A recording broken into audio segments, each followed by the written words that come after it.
banna ye boto omwana w'omuntu talinayo any other life kino bagenda muddamu bamuzaale nedda buba bukomye. So the solution is one, bw'olyanga mukoye tambula. Move on. Si ye last born w'abakazi, si ye last born w'abasajja. Thank you so much.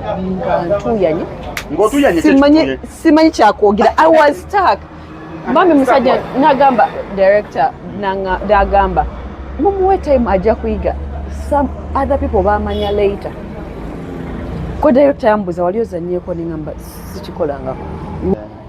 Anytime okalaba omumwa kakoze obumwa kamadadde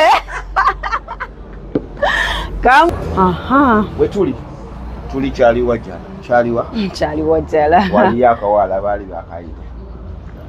bali bakayita maya kalya sente ze Dero n'akacyambu neolooza Dero si yali ezange oza Dero si yali ezange sibe kali maya ye yalaba ebizibu bizibu ki byewasanga maya kuba kati olw'ensonga omusajja zze kugambye nkwagala black skin girl anti yali anoonya replacement ate ne Dero oba omulaba he's a fine looking man, he's a clean man. Teri muwala asobola mugaana tero abakazi nnyo. So kusanga omusajja bw'atyo oba olaba it is a lottery kubanga ayogera bulungi. Teri musajja mwenzi munnaye apakuka kizibu bayiga trick oboogera bakkakkamu nange byampola badde noonya omukazi ng'alinga ggwe bwakikugambira abakumazi kati nava ku ggwe nagenda nagambayo omulala mpati nomukyala ng'alinga ggwe naye we naviira ku Dero bwe yakwana nakana abyayoza engoye.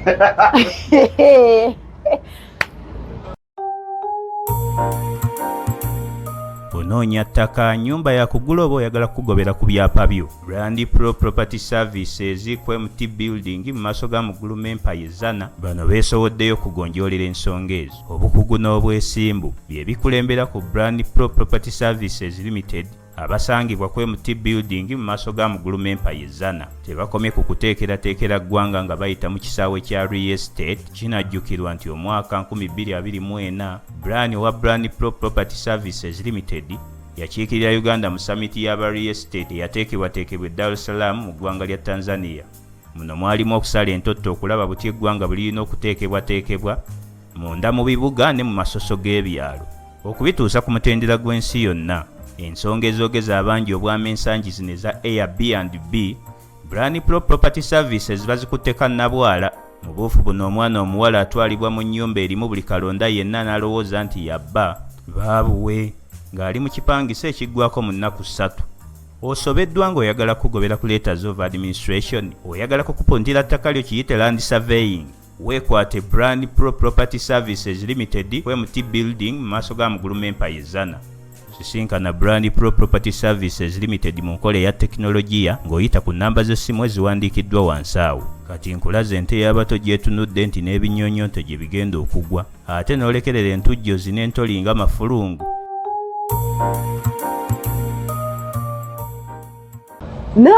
Yagamba nti gunakanaabi lwambeera nayega Sister wa Dero naye yali akisussa. Sister wa Dero yayagala nnyo sente naye kati olaba tomunenya. Simunenya lwaki?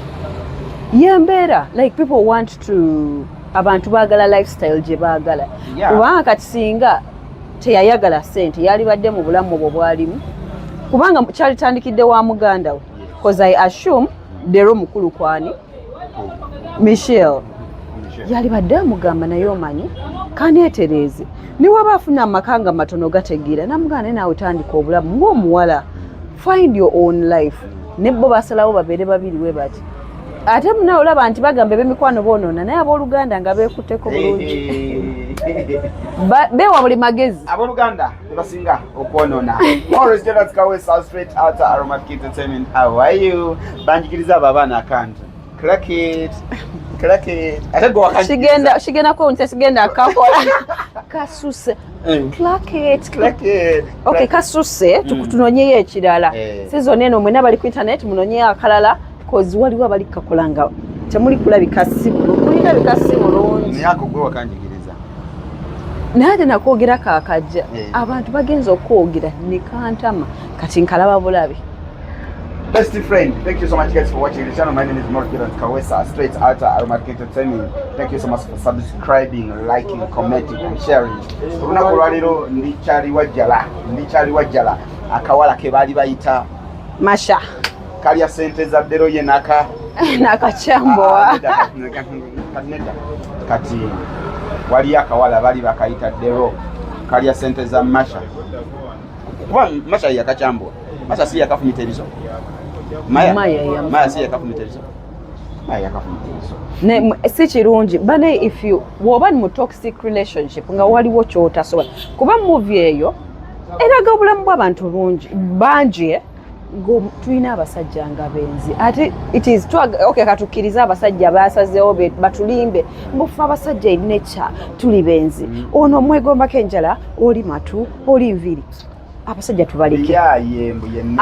tubaleke namwe abakazi mukole nature yammwe wolabira omusajja nga mwenzi musajja mwesonyiwe kubanga ojja mutta ono musajja alina abooluganda alina mikwano gye ayina famire ye n'omuzadde gw'omutidde ye tamanyi nti nno ye yakusobya omuzadde aba akutunuulira nga gwe setaani buli mubi gw'olaba mu nsi muno ayinako omuntu amwagala.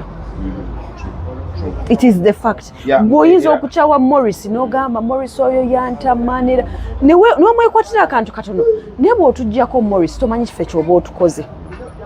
So mu bulamu bw'olaba ng'omuntu ng'embeera tuyige nti nno obulamu bannaye tebuddizikawo bannaye botta omwana w'omuntu talinayo any other life nti nno bagenda muddamu bamuzaale nedda buba bukomye. So the solution is one, bw'olyanga omukoye tambula. Move on. Si ye last born w'abakazi, si ye last born w'abasajja. Thank you so much. Period. Si ye last born w'abakazi, si ye last born w'abasajja. Negwe ebigambo ebyo bitugamba yani.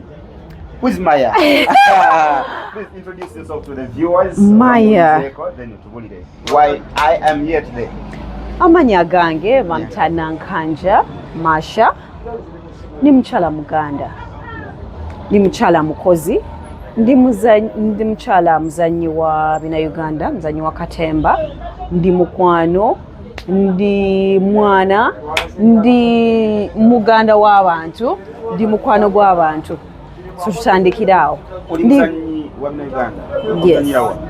Aromatic Entertainment. Wherever was Zirewa. Aromatic Entertainment. Number one when atandikira ate when subira okoma just in case. Yes, so it was my first time. I think Aromatic. I first saw a camera in Aromatic. Oh. Yes. Wow, I thought you started somewhere. Then no jam, no local jam.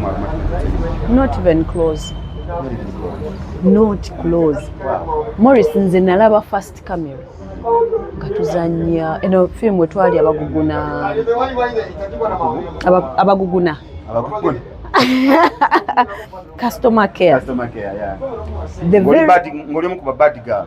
Nze when ayingirira amakaga Shadia, the very first time I saw a camera in my life, like lights, camera, action. Ngandaba baba flow atudde wali amuhiya ne bangamba ne bansomera wosi ne bangamba start natunula the fact that nali kumpi ne baba flow girl is fine never mu camera nze nga ntunulidde ye kuba abantu betwera bakita ne gatwegomba. I looked at him like okay then Abe yali directing director Lubowa yali atudao. Ne batunulira bona nga mpunzi. Ne bangamba can you calm down oli okay? Ne basoka banzize nga ntuyanye. Ng'otuyanye simanyi kyakwogera. I was stuck. Mami musajja nagamba director nagamba mumuwe time ajja kuyiga. Some other people bamanya later. ko director yambuza wali ozannyeko ne ngamba sikikolangako wadde n'okukwata essimu bwe nti no baŋŋamba nti weegezeemu ozanyi had never. Natandikira awo munnange.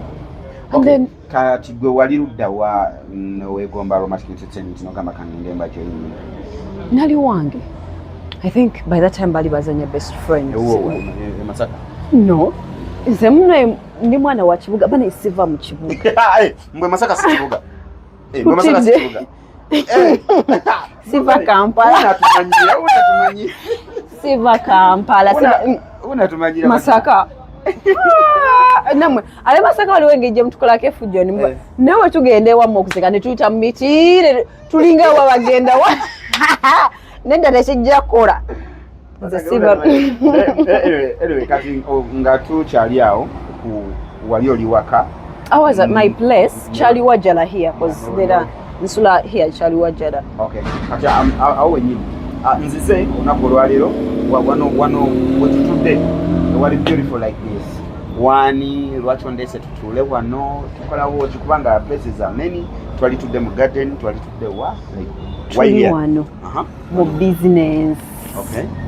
Mu business gyenkwasaganya. Wow. But gyenkoola banaye for your support, because the reason lwaki tuli wano is because njagala mumpagire like mumanye biki byentunda biki byensobola okukola what I can deliver to you. Camera. Yes, because fenna tukola ate ne tukola ebirala tetugenda kuba mu kamera yokka manyi mutunyumirwa tweyanza nnyo because mu subscribing mutulaba. You guys really love us. But we are here, at least we make other things because tulina okugula ku mayumba, tulina ebirooto byaffe ebirala. So tuli wano ku Masha's Gallery. Edduuka liri Charlie Wajala. Morris akyaliddeko ayagala abalage biki ebiriwo. Yes, tutandikira awo. Edduuka lino likola kinaki? Otunda kinaki? Edduuka lino litunda engoye z'abakyala. Litunda jewelry, ebyokwewunda by'abakyala. We do makeup, we do lashes as a side thingy. Netutunda bags, we have hair. Tukola ebintu bingi. Bane utobeereyo n'oba stuck nti tolina kyakwambala.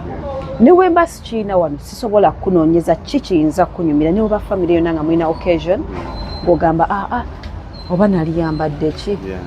I can know your style wobo on contacting then nemanya how to help you. Tukola makeup. Oh wow. Yes. You come if you an appointment ne tukola lashes wabera omuntu akola cause it's a eduke kola variety. Yeah. Yes. Okay, so kati ogamenti no mukola makeup. Yes. So just in case nga nze nino mukolo. Customer nga ino mukolo. Bayalegadde okubeera nga omukolako makeup.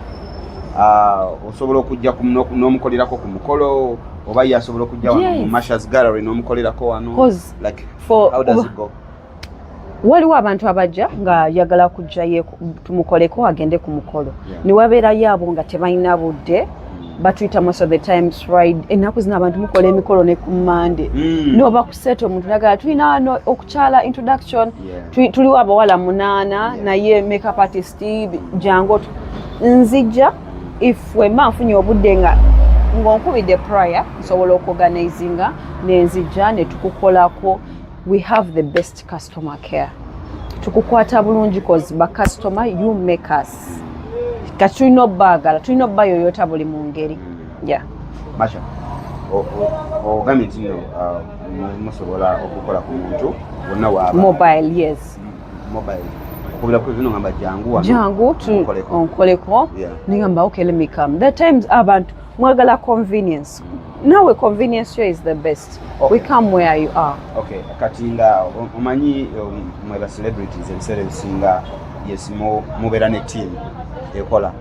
Naye customer asobola okugamba nti nze Masha's Gallery yegenda okunkolako makeup kwanjula kwange kunika yange ku mukolo gwange. Masha oli bwa ku contacting because these people olumu baba nebigendererwa ebyokubalabako mwe live face to face. You know nga woli.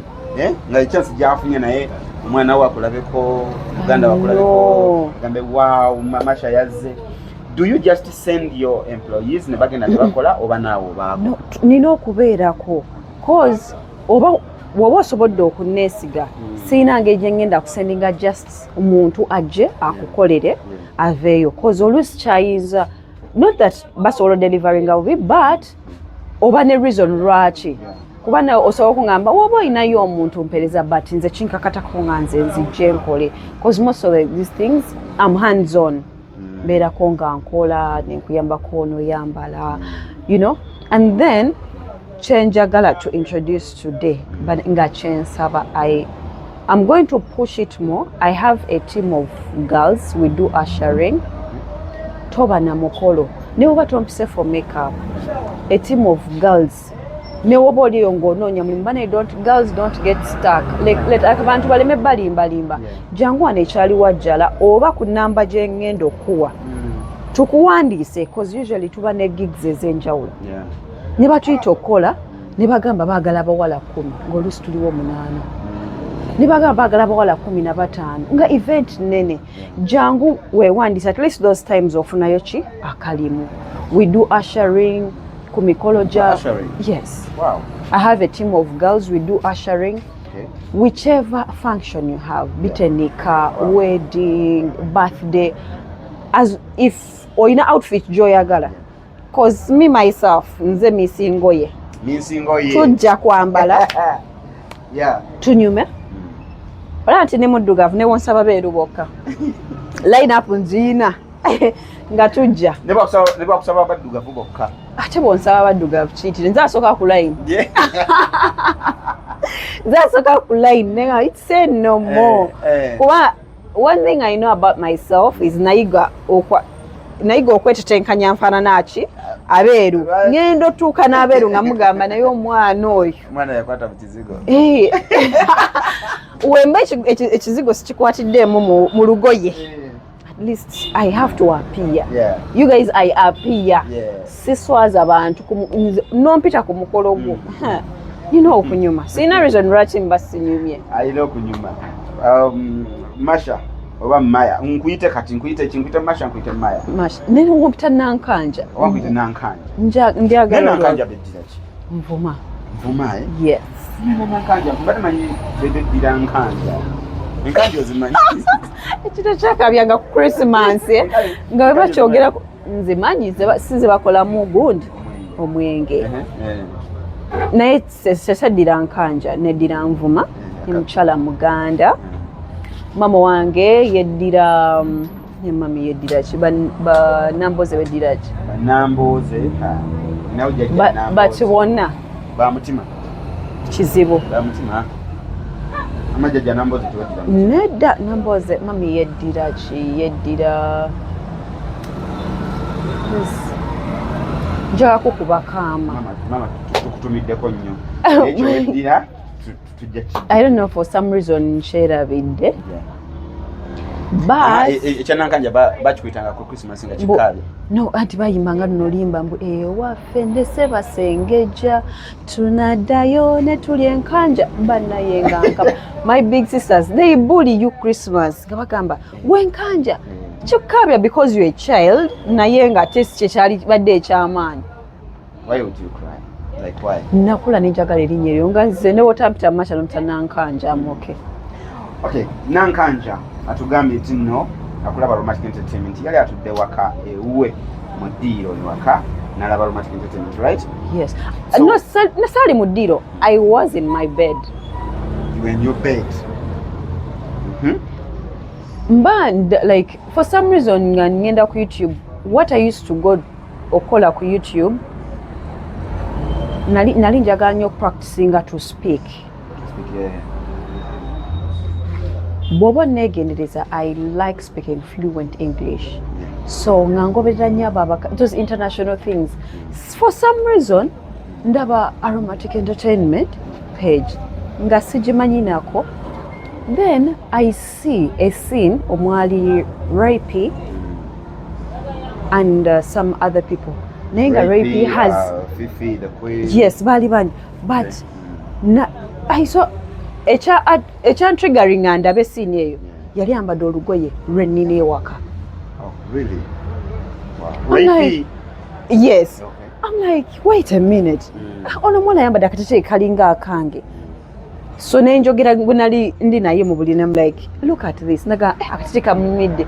And then I had just bought it. Tasukagoma. Ane no yagaba mpulire. Nali ne sister wange. Nali ne sister wange.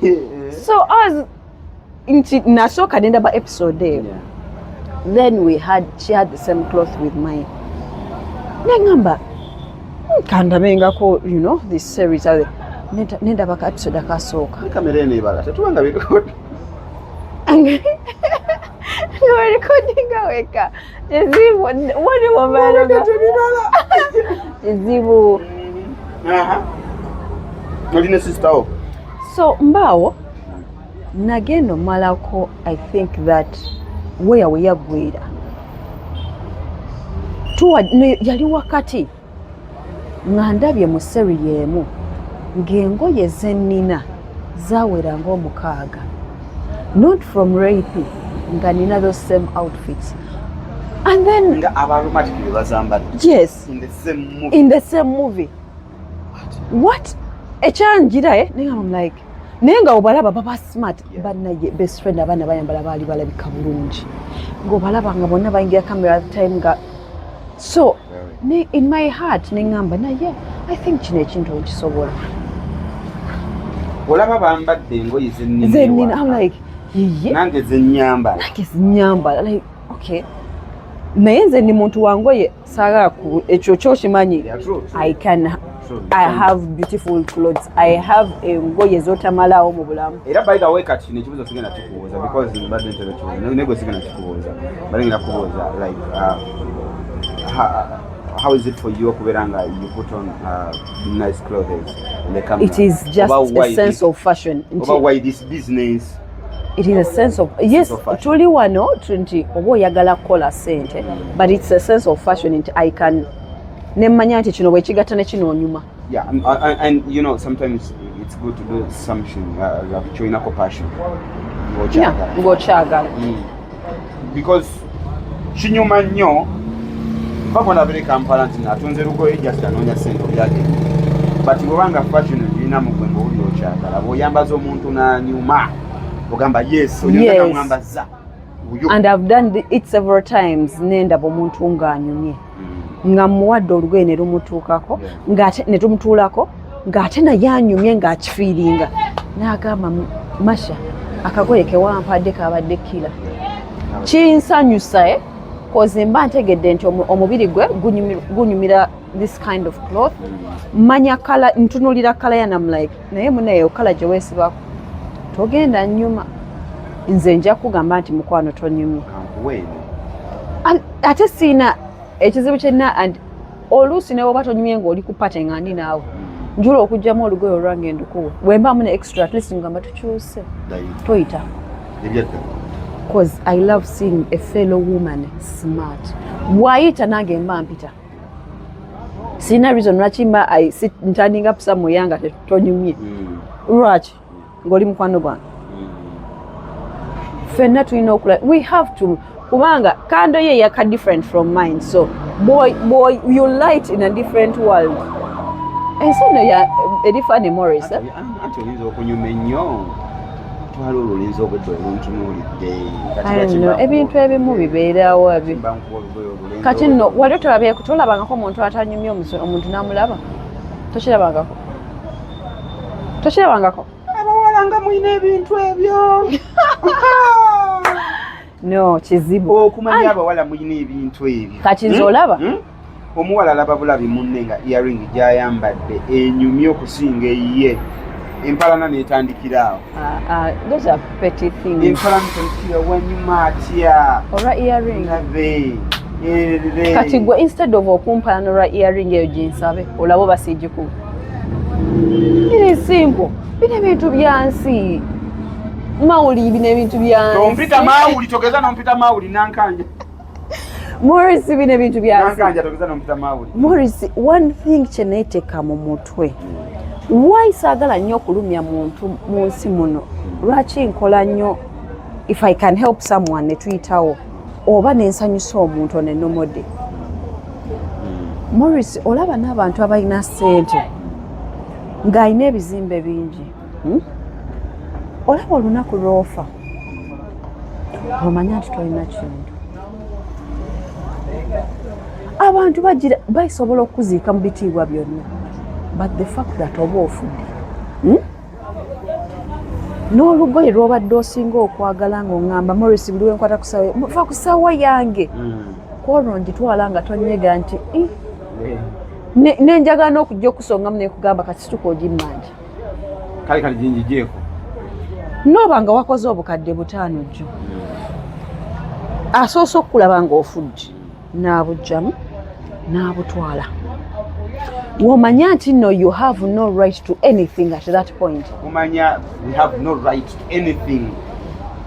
Just nse twamaliza mbwere. Nina muganda wange bali bamwita Dero kati yafa kama mwenye. May he so rest in peace. Naye Dero ayine ngatto gye yali ayagala. Ngajagala nnyo ngagifiirako. Naye Dero ngasula nayo nembuliri.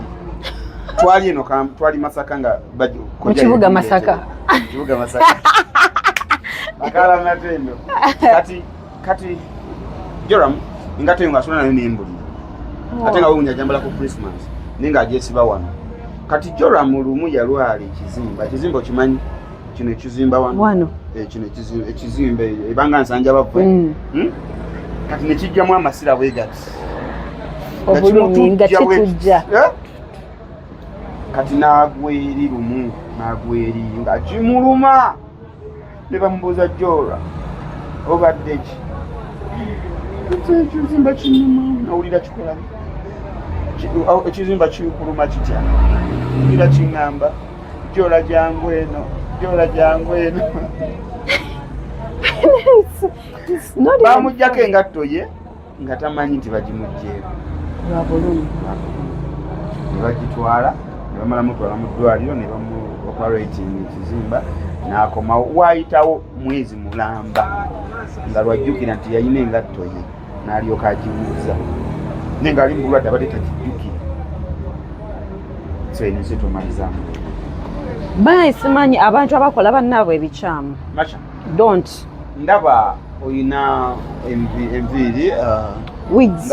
Wigs ezenjawulo. Beautiful wigs. Bana nina nekofiire ennungi ez'abakazi. Bana ale no siziseera 20k only. Eno y'abakazi bwajambala temunyumira. Siza jambala. Oyagala kwaka wotya. Njagala kwaka. Guys, tuyina these beautiful wigs. Okay. They are human. To hiring n'okuzigula. And then you can come oluusi okujja wano like you have a party over the weekend netukuinstalling nogenda n'onyuma we hire them for 3 days a week depending on what you want netukuinstallingako human bana synthetic zigenda kujja leeta kukali akakala nina mukyala wange atera okaagala ennyo bamuyita Ani wa jealousy ani wa Chris ayagala nnyo kakala kano cause kamunyumira ne Beatrice yeah these colors zibawo banange anytime okalaba omumwa kakoze obumwa kamododde olaba buligo wamasha kale kawe kuhaga olaba obuviiri bwe buweweera oziwulidde it is human si bino betusiba ebiguwa bino ebiri synthetic kati obupangisa obumu obusinga because we don't cut off these laces because they are brand new. Yes. Okay, so opangisa yes n'okutunda. Woba oyagala wig ne weba ya mukolo nga tomanyi where to get it, you can contact me kuba kati ffe tutambudde ekibuga. Between me and you tukimanye ekibuga. woba tomanyi wakuyiriba kintu ng'oli mukazi oyinza okwesiga tell me ngambe where can I get a beautiful baye nina omuntu who trusts me bambi she always supports so much nina abaana mu aromatic nga they know if they want something beautiful abaana bankwe nakuseninga nagamasha ninayo wedding o ninayo party naye mpulira njagala kuba a bit extra nemugaba sennomo kuba nze ntambula mu kibuga naye munsabire bwenkwata ku ssente bwenti nga mmwe mutuwagidde netukwata ku ssente nenkwata ku ssente bwenti netandika okugenda e China mugenda kunneekulira mulabo okumanya okuyiriba okumanya tutuyiribe nze nali siyiriba nali siyiriba naye alikubulireko kasoma yajja ku dduuka mu biseera by'okusoma awo n'agula engato peyezi kati n'agamba naye enkooye mpira sagala kwongera kuzunga ate sinagula nsawo z'abaana kati nemuwa omwana ku dduuka namugamba ono muwese endage nazikuleetere and you have to kati olaba kubi atunda miyembe omukazi ayiseewo atunda miyembe ayambadde obutiiti naye bannaye togamba bantu bintu bya kisiru naawe naye munnaye buli muntu mulungi kyenati kyategeera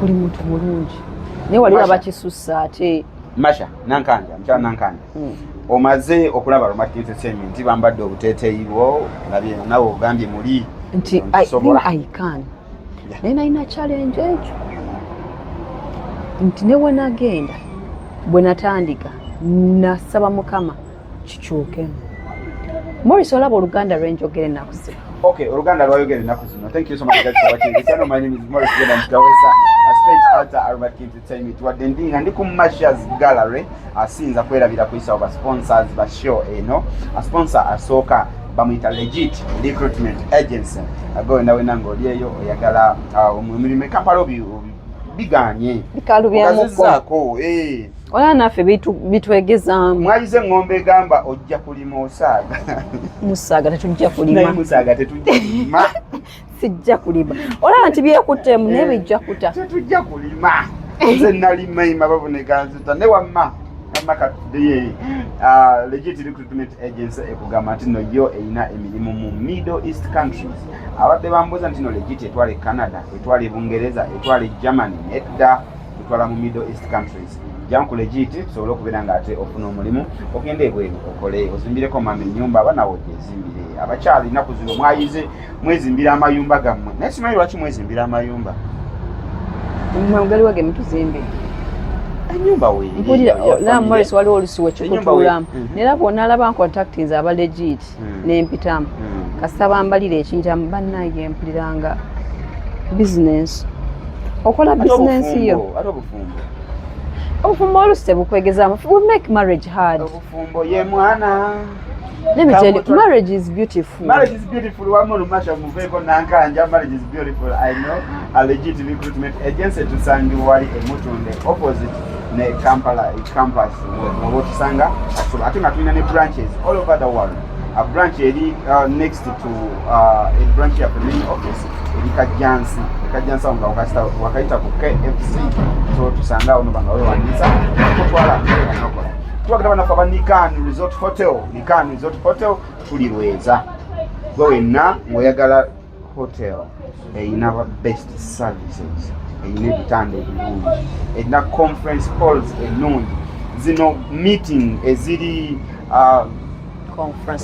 conference meetings ngoyagala oyina mbaga olina kwanjula olina kukyala mulimu abagamba nti tulina garden ennungi ne mulimu abagamba nti nze omukolo gwange enkuba eyinza okugutonyamu njagala indoor era halls tuzirina so jangu ku Nikan Resort Hotel obeere ng'ofuna ebintu ate tulina ne gym sauna massage bw'osula ku Nikan Resort Hotel nga wasasudde room gym yabwerere ku makya steam yabwerere sauna yabwerere swimming pool yabwerere kati nga bo basponsa ba sheno basobola okumpaayo ko olunaku e night re weekend nojja nosula mu room zaffe ezaabwe ezizamu nga weetaddemu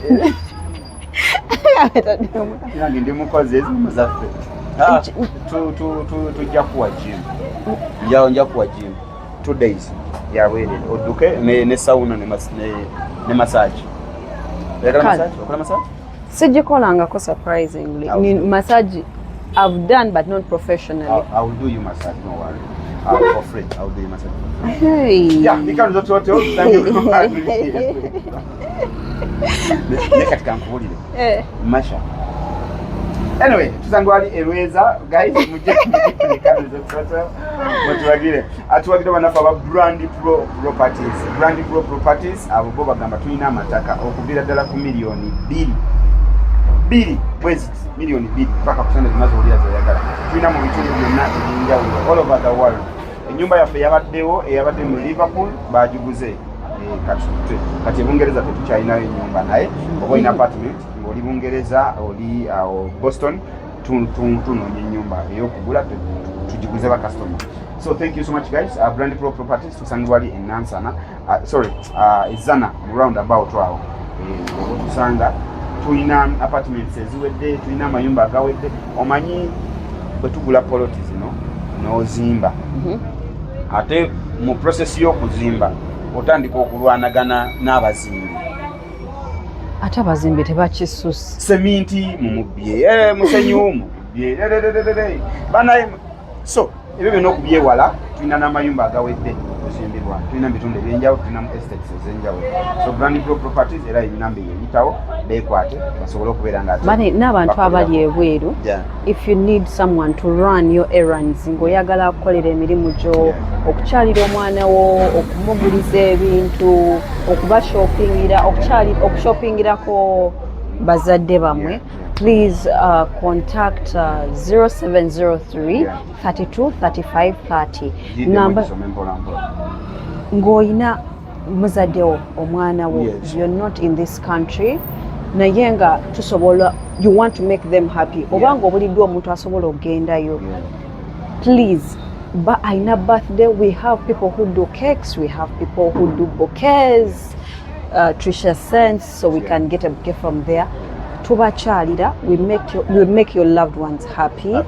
Yes, without you being there ne tugula ebintu mu kibuga eyo not like surprises Morris has kola but if you want to shop for your loved ones omwana ali kusomero wamutwala eyo omwana ali you have a family mu kyalo please contact me on 0703 32 35 30 onkubirako send me WhatsApp message nombulira plan yo ne tumanya ddi we tugendayo then we video call with you n'olaba omwana wo n'olaba mama wo you know kasate mtutuma awantu nga gyeri abasezi bane nti abasezi naye waliwo yangamba naye abasezi waliwo yangamba abasezi tebaliyo gye bali olaba Morris nti nno otambula sagala nnyo gamba bintu nze omuntu atakkiriza nti abasezi gye bali temundya nyinowagana wano ti tebaliyo ne mundya nze nali ngamba nze ola we all believe in God ngamba nze sina dogo lisobola kunkolako biki naye seegeza mu kyesisobole abantu balina emitima abantu batambula you can see someone nina mukwano gwaffe ekintu kyamutukako Morris last year but one omwana we yali actually mukwano gwange one of my best friends yanyumiza about this lady yali alina mutabani we nga yakamala senior 4 mutabani bamukwatamu kugwa ddala because they didn't want the boy to succeed ne batuuka omwana nga ali ku street nti mulalu bamukuba batusendingira videos ng'omwana bamukubye almost to death nga abantu abaaliwo around balowooza nti mubbi yes naye story mpawo Morris nti people have scary stories nti balo omwana ono famire y'omwana ndowooza yakimukola cause taata w'omwana ono yamuza mama omwana ono omwana taata waye yali Kenya so omwana famire ye yakola ekintu ng'omwana alina okutambula gyava agenda okuva kaŋŋambe nti ovudde Jinja oba Kampala paka Kenya omwana yatambuza bigere towards the border n'ayingira Kenya naye ng'ekintu kimulondoola kimutambuzza mutwala kimugamba tugende tu Kenya nga gy'asonga luguudo lumu teyabula baakuba omwana Morris nga we bakulaga video and then someone out of the blue n'agamba omwana oyo mumanyi coincidentally gwe weewuunya ebintu bya Mukama n'agamba temumukuba mumanyi n'akwatira maama we video maama we atunze buli kintu omukazi ayayina saluuni ayayina ennyumba bino byogamba lwaki abakazi musimba ennyumba zammwe Morris byonna bitunze biweddewo naye nga lwaki otuusa ku muntu ekintu ekyo so saagala nnyo okwereegana muntu niranze bwenda omuntu nga ntaddeko amaanyi I'd rather walk away Morris abantu bwe balabika ku face si gwe mutima Mukama yatukweka emitima abantu babi ate n'ensi tulina kugijjako maanyi I thank God nze waliwo omuntu mu bulamu bwange there is that girl oyo omwana bwe mwogerako it is a whole day Morris bamuyita Tusime Betty she's a person she's my person because even this place I think tewali baddewo tewali sobodde kutuula wano naye bw'omulaba ky'oba olaba nkola nnyo I'm trying so hard my best I pay her every day of my life nti I strive so hard right now I want to work so hard that Betty I pay you back by all means Joby one but by all means Betty one time that I promise you'll at least kubanga ayina embeera kati gyayitamu bambi n'akaaba but all will be well I believe I want to believe God paves the way naye olaba sente we zibuze mu ggwanga zibuzewo oka oba ewo ozifuna nzinoneko gade niziwedde wabadde mu bikoolanga gye tulabanga background nga Morris nabadde mu nsiko nadduse ku dduuka saa zaadde 11 ng'olunaku lulama nakatundayo peya 10 zokka kati olaba wiiki eno nga natunda peya 10 zokka naye nga tekibangawo olunaku kutunda just peya 10 nenziruka mu nsiko nengamba kangende mu nsiko kati olaba mwaba mu kibuga in the middle we tuyita buli saa kubanga Morris most of the time even nsuubula wamu ne maani bigaana edduuka omanyi okola naye nga lisuubuza kati gwe saasira ffe abali wabweru w'ekibuga naye ekyo kijja kugwa tukomewo nga tuyimba kana akayimba Ebeneza Yesu yanzija wala Ebeneza banaye obujulizi obwo bwonjabwa there is a song I want to sing bannange nga Mukama nziguliddewo ekkubo olwolimba Morris wonalaba ndukuba nga nange ndina obujulizi banaye ndaba nnyo bambi ndaba empafu ndabye mpa empafu lwaki wadde yagala zigende lyakyoyagala nze nkyaliwo saawa zino wenjoya tandisa okuyoya empafu zayidde bulungi